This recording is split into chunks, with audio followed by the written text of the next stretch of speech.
બોડેલી લાઈવમાં આપનું સ્વાગત છે। છોટાઉદેપુર જિલ્લાના કવાંટ તાલુકાના તુરખેડાની વાદીઓના દ્રશ્ય જુઓ। નૈસર્ગિક વાતાવરણમાં વસતા આ આદિવાસીઓ એમ જોઈએ તો કાશ્મીર જેવું જે પહાડી વિસ્તાર છે તે જોઈને આપણને એમ થાય કે આ લોકો સ્વર્ગમાં વસી રહ્યા છે, પરંતુ એઓની પણ એક વેદના છે। એ વેદનાને વાચા આપતા બોડેલી લાઈવ દ્વારા ગ્રાઉન્ડ ઝીરો રિપોર્ટિંગ કરવામાં આવ્યું છે। તમે જુઓ, પાણી માટે આ માનવજીવો વલખા મારી રહ્યા છે। ઉનાળો એની ચરમ પર છે, ઉનાળાનો મધ્યાહન છે અને નર્મદા નદી જેનું સરોવર અહીં બાજુમાં જ અડીને આવેલું છે, એ નર્મદા સરોવર કે જે સમગ્ર ગુજરાતની પ્યાસ બુઝાવી રહ્યું છે, તરસ છીપાવી રહ્યું છે, અને એની બાજુમાં જ લગોલગ આવેલો આ વિસ્તાર પીવાના પાણી માટે વલખા મારી રહ્યો છે। આપણે વાત કરી રહ્યા છીએ કવાંટ તાલુકાના તુરખેડા ગામની બસ્કરી ફળિયાની। આ બસ્કરી ફળિયાના નાગરિકો 2 કિલોમીટર દૂર નર્મદાનું જે સરોવર છે, નદી છે, ત્યાંથી ડોળું પાણી ભરી લાવે છે અને એ પાણી પીવા માટે ટર્બિડિટીવાળું પાણી પીવા માટે તેઓ મજબૂર બને છે।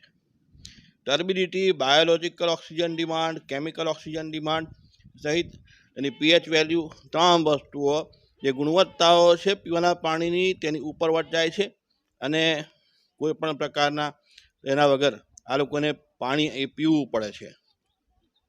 કોઈ એના માટે ક્રાઇટેરિયા નથી। એ લોકો પીવાના પાણી માટે આ પાણી મળે છે તો તે પણ પી લે છે અને આ રીતે એમનું જીવન ગુજારે છે। નર્મદાના કિનારે વસતા આદિવાસીઓની આ વિતક કથા છે। આ ગામથી નજીક આવેલું હાપેશ્વર ગામથી નર્મદા નદીનું પાણી છેક દાહોદ પહોંચ્યું, પરંતુ નર્મદા નદીના કિનારે વસતા આ લોકો તરસે મરી રહ્યા છે।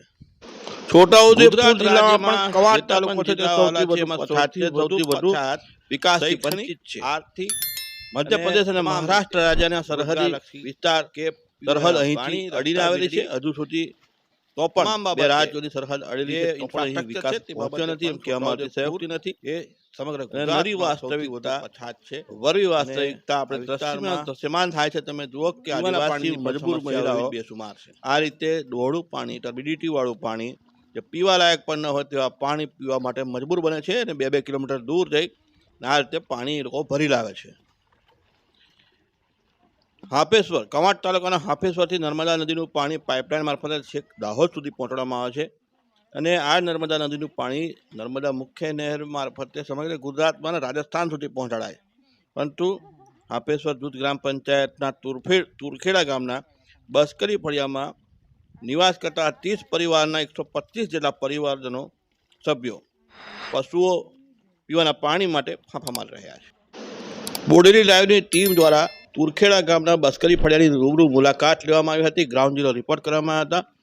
આ સ્થળ પર પહોંચતા અનેક ડુંગરાઓને ખૂંદીને ત્યાં પહોંચી શકાય તેમ છે, પરંતુ અનેક ડુંગરાઓ ચડાવતા ચડીને ત્યાં પહોંચ્યા પછી ત્યાં જોયું તો પીવાના પાણીથી વંચિત પરિવારો જોઈ ભલભલા લોકો પણ એ દ્રશ્યો જોઈને એક વખત તેઓ પણ શ્વાસ થંભી જાય કે આ કયા પ્રકારનું જીવન આદિવાસીઓ જીવી રહ્યા છે। પથ્થર યુગમાં જાણે સરી પડ્યા હોય તેવા દ્રશ્ય ત્યાં પ્રત્યક્ષ નજરે પડ્યા। તુરખેડા ગામના ફળિયામાં રૂબરૂ મુલાકાત દરમિયાન સ્થાનિક લોકોની આપવીતી જણાવવામાં આવી હતી। તેઓની પીવાના પાણી સંઘર્ષ ગાથા વર્ણન કરતા તેઓ એક તબક્કે પોખ મૂકીને રડી પણ પડ્યા હતા। કવાંટ તાલુકો તુરખેડા ગામ બસ્કરી ફળિયાનું પાણીની તકલીફ, મોટા અધિકારીઓને બધાને રજૂઆત કરી પણ અમારું કામ કોઈ કરતા નથી। બહુ તકલીફ પાણીનું, 2 કિલોમીટર પાણી લાવી નર્મદાથી પીએ પણ બહુ તકલીફ છે। અમારું કોઈ કામ નહીં કરતા મોટા અધિકારી।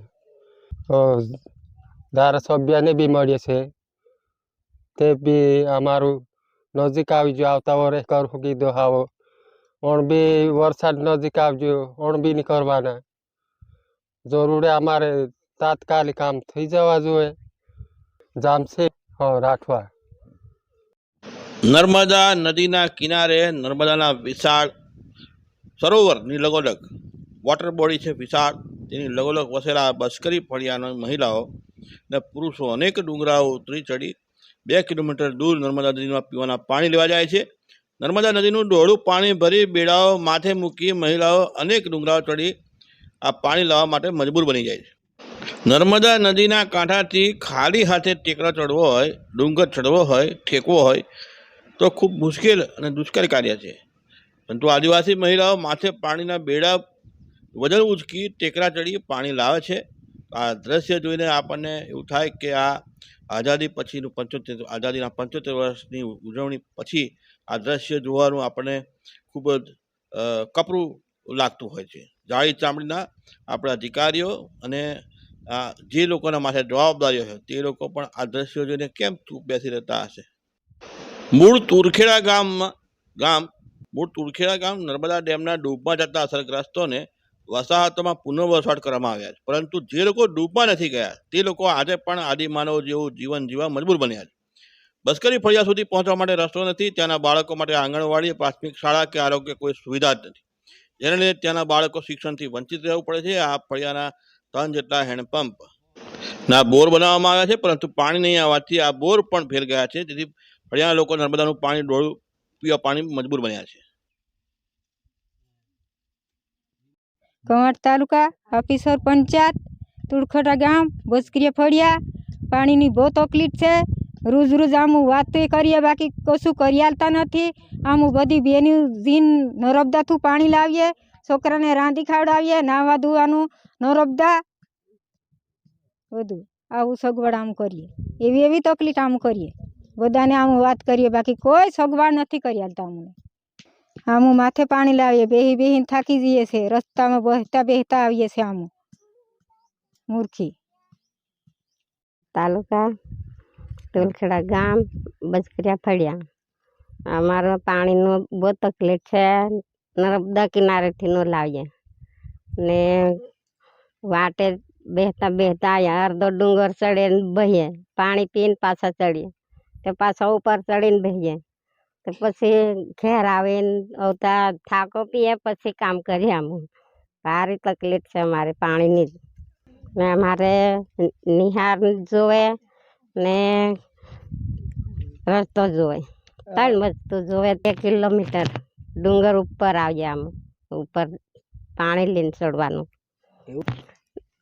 નર્મદા નદી ઉપર ડુંગર ઉપર ઘર છે, ત્યાંથી પાણી લાવીને પીએ. આમ નર્મદાથી 2 કિલોમીટર.